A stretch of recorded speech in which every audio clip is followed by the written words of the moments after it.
ბიზნეს სფეროში ყველაზე მასშტაბურ კონკურსში სხვადასხვა ნომინაციისთვის 453 ბიზნეს კომპანია იბრძოდა, ამით ღონისძიების ისტორიაში რეკორდული მაჩვენებელი დაფიქსირდა. Როგორც ჩაიარა TBC-ის ბიზნეს დაჯილდოება 2025-მე და რამდენი გამარჯვებული გამოავლინა ჟიურიმ, ამას უფრო ვრცლად გვანცა ჩარგაზიასა და გიორგი გეთიას სიუჟეტიდან გავიგებთ.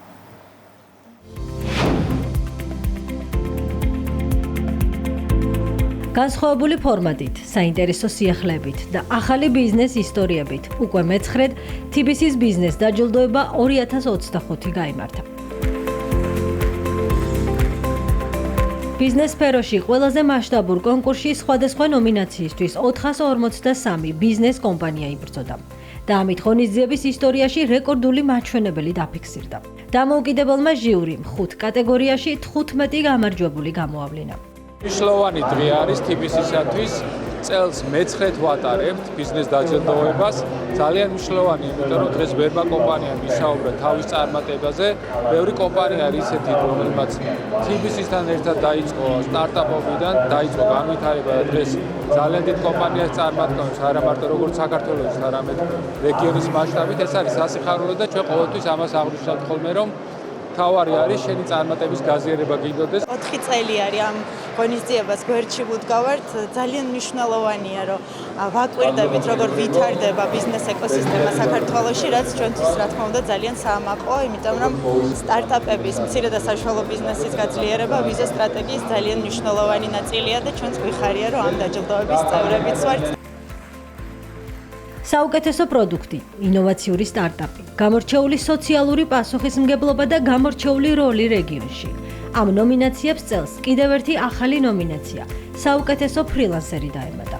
აღნიშნული ტიტულის მფლობელები 3 კონკურსანტი, მანანა არაბული, გიგა მეტრეველი და გიორგი მესხი გახდნენ. წელს ბიზნეს დაჯილდოების გამარჯვებულებისთვის სხვადასხვა პრიზი იყო დაწესებული. მათ შორის ახალი ვებგვერდის შექმნა, ბრენდინგი, საკომუნიკაციო მხარდაჭერა და სხვა. ერთ-ერთ ამ პრიზებიდან გამარჯვებული კომპანიები ბიზნეს საჭიროებიდან გამომდინარე თავად აირჩევენ. ჩვენ გავიმარჯვეთ TBC-ის დაჯილდოებაში, ნომინაციაში სოციალური პასუხისმგებლობისათვის და მსგავსი ტიპის დაჯილდოებები განსაკუთრებით მნიშვნელოვანი არის მცირე და საშუალო მეწარმეებისათვის, ბიზნესისათვის, რადგან ეს ახალისებას უკეთებს საქმიანობას და ჩვენ შემთხვევაში ეს მნიშვნელოვანი მხარდაჭერა იქნება სოციალური მეწარმეობის განვითარებისათვის და სოციალური საწარმოების მხარდაჭერისათვის. ჩვენ გავიმარჯვეთ ნომინაციაში საუკეთესო პროდუქტი და მომსახურება და ეს ჯილდო ჩვენთვის ძალიან მნიშვნელოვანია ნამდვილად. ძალიან დიდი мотиваცია არის ჩვენთვის, როგორც ჩვენი გუნდისთვის, რაც უფრო მეტ ძალას გვაძლევს და სურვილს, რომ უფრო და უფრო კარგი სერვისი და მომსახურება შევთავაზოთ ჩვენს მომხმარებლებს. და რომ არა ჩვენი გუნდი, ამას მარტო რა თქმა უნდა ვერავინ გააკეთებდა და მადლობა ყველას. დაჯილდოების ცერემონიამდე ღონისძიების პირველ ნაწილში ბიზნეს საუბრები, პანელური დისკუსია და ხუთშაბათის შეხვედრების სპეციალური სერია გაიმართა. სადაც სხვადასხვა თემატიკაზე საინტერესო სპიკერების მოსმენის შესაძლებლობა ნებისმიერ მსურველს ჰქონდა.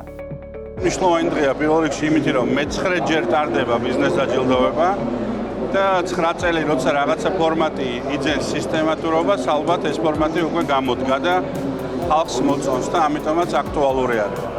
რაც შეეხება თვითონ სტრუქტურის ცვლილებას, მგონია ძალიან სწორი ცვლილება, იმიტომ რომ ბიზნეს დაჯილდოების ერთ-ერთი მთავარი მიზანი იყო წარმატების გაზიარება. და შესაბამისად დღესაც ვისმინეთ ჩვენ იყო ბევრი წარმატებული ისტორია, მათ შორის მე მოვყევი უზბეკეთში TBC-ის წარმატება. ამიტომ მგონია რომ ძალიან სწორია, როცა ბიზნესები წარმატებას აზიარებენ, ძალიან სწორია, როცა წარმატებული ბიზნესები სხვა ბიზნესების წარმატებას აჯილდოვებენ. TBC ბანკი უკვე მე-9 წელია აღნიშნულ ღონისძიებას მართავს. მის მთავარ მიზანს ქვეყანაში ბიზნესის კეთების პოპულარიზაციასთან ერთად ბიზნეს სოციუმის განვითარება და ბიზნესების წარმატების ისტორიების ფართო საზოგადოებისთვის გაცნობა წარმოადგენს.